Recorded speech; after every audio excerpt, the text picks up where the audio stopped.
esse aí, meu amigo. Bonjour, everyone. Esse daí eu tô na hype astronômica. And welcome to our nano. We are a small studio based in Montpellier, France, working on our first game, Clair, Obscur. É o primeiro jogo dos caras, e os caras já, pô, já It's a me deixaram no turn-based hype. RPG set in a fantasy version of late 19th century Belle Epoque France. Here we are. Our grand adventure in game development actually started as a solo passion project. I wanted to create something like the JRPGs with turn-based combat I grew up with and loved, but that fully leveraged the latest tech, refreshed the genre with new features, and took place in a compelling world. I knew I needed help to realize my dream. First, I turned to a programmer I knew would get it. Guillaume and I started trading ideas right away, and that quickly turned into trading files back and forth. Soon, I was creating the first prototypes of the reactive turn-based system, combining real-time offense and defense element, and a cinematic battle camera system. Things really clicked when we tested the first version of those features. We felt we had something both challenging and fun. Eles falaram que dá pra você zerar sem tomar hit, né? On game elements, O que eu a tô vision bastante started to come preocupado, na together, verdade. and I shared it with an old friend from university. Guillaume and I are both passionate gamers, and when he described the project, I quit my job the following week and joined the team without hesitation. Caralho. Because I believe that in video games, success always starts with a strong creative vision. And we had that, defined by 3 core elements. A story with great emotional depth. Essencial pra Gameplay todo that innovates on the classics we love. RPG And que a se world preze. that is completely original, beautiful, and immersive. We founded Central Interactive on these tenets. A group of friends with a shared vision and the drive to make something great. Ô, valeu, Thiago!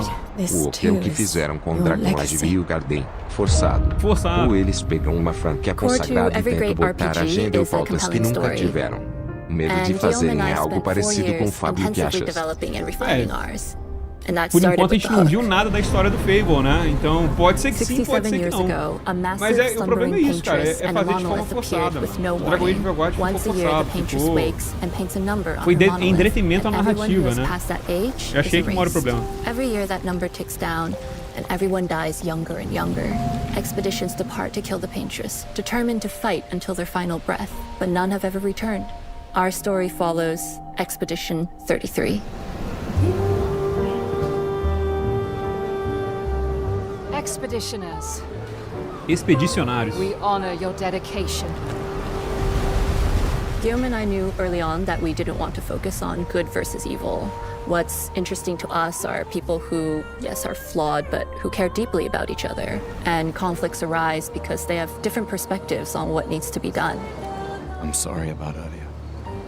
We wanted our story to feel dark and mature, with adult characters who feel like real people with real experiences. I'm always missing something that everyone else just gets. The heart of the story is about overcoming an existential threat while struggling with loss and grief.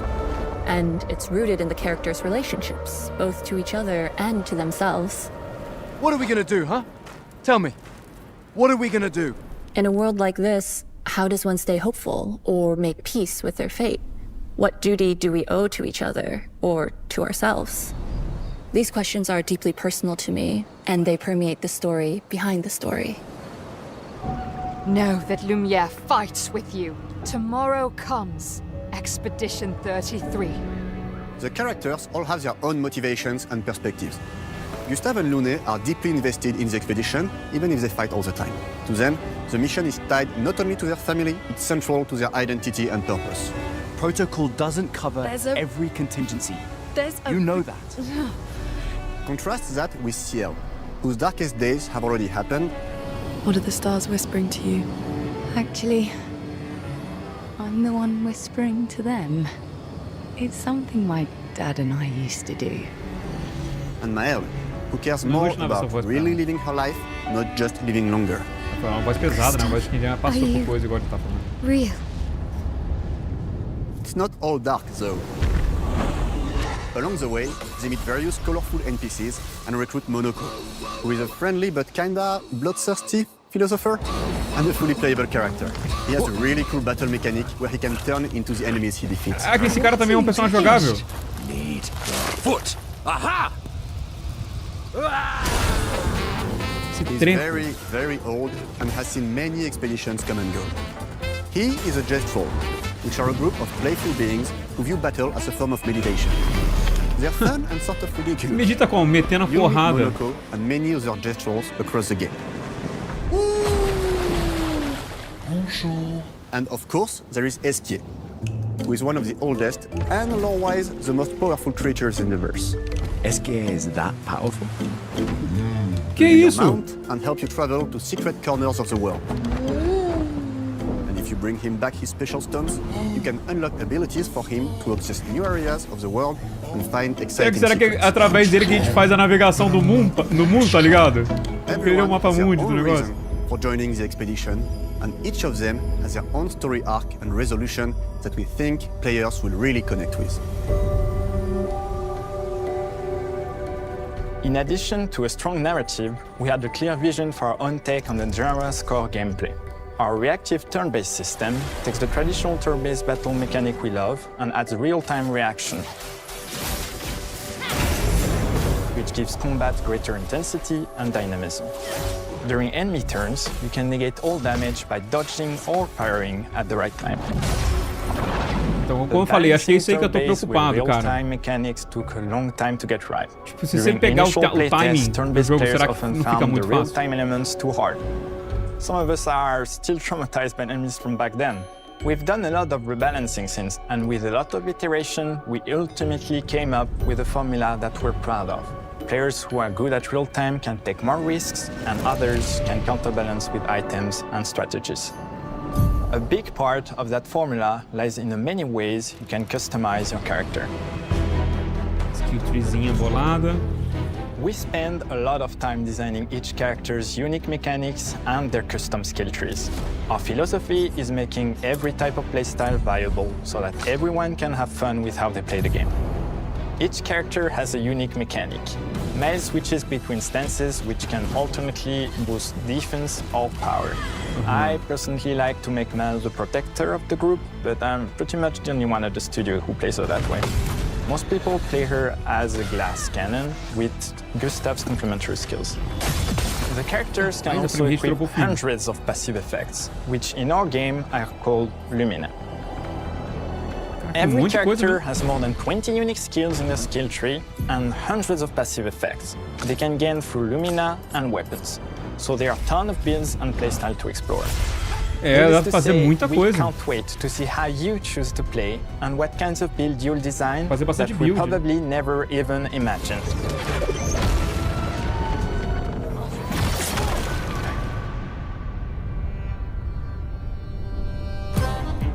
Our story is set in the French fantasy world, and I was really excited to design something unique.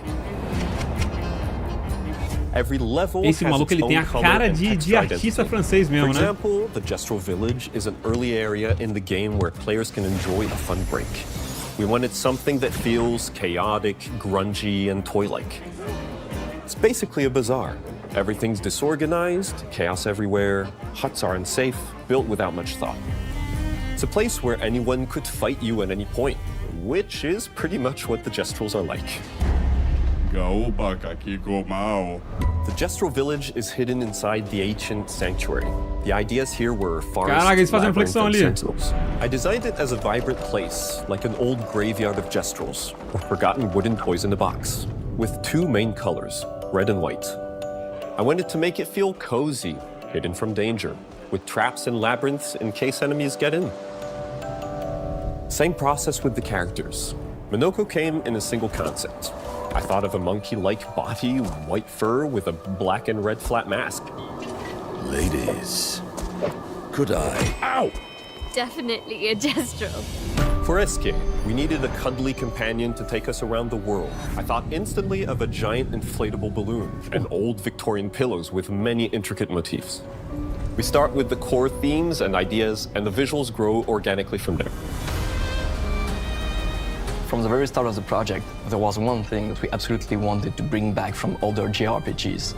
A feature we really loved, but is very rare these days. a completely 3D and navigable world map. Pior que é bem raro mesmo. World map. É, e parece igual uma maquetezinha, mano. Olha lá, velho. Eu achei que ficava só com um balão, mas fica com os caras também. You'll definitely need SK's help traveling around. Ficou charmoso pra caramba. Ficou charmoso. Happy with the result, though, as there's a lot of side paths and entire hidden levels. If you want to fight the toughest bosses of the game, you will have to explore. Good luck. Tá bem numa vibe nostálgica mesmo, né, mano? We've poured our hearts and souls into this game. O Majin Buu é montaria. O Majin Buu é brincadeira. That's why we're delighted to announce that Expedition 33 launches on April 24th on Xbox Series X and S and is available day one with Xbox Game Pass. You can already wish the game and follow us for more info. We are super excited to invite you into the world of Expedition 33. Tá pertinho, We're mano. a small, passionate team. It's our debut game, and we can't wait for you to discover our story, our world, and our take on the turn-based genre. On behalf of everyone at Sunfall, thank you for joining us. Tomorrow comes. Demain viendra. Tomorrow comes. Demain viendra. Demain viendra. Tomorrow comes. Pô, bacana, clã. Daqui a pouco a gente já vai poder jogar, mano. No meu aniversário, pô, olha aí. Já se dá de presente, mano. Nem que seja no PlayStation, né? Ou uma assinaturazinha do Game Pass.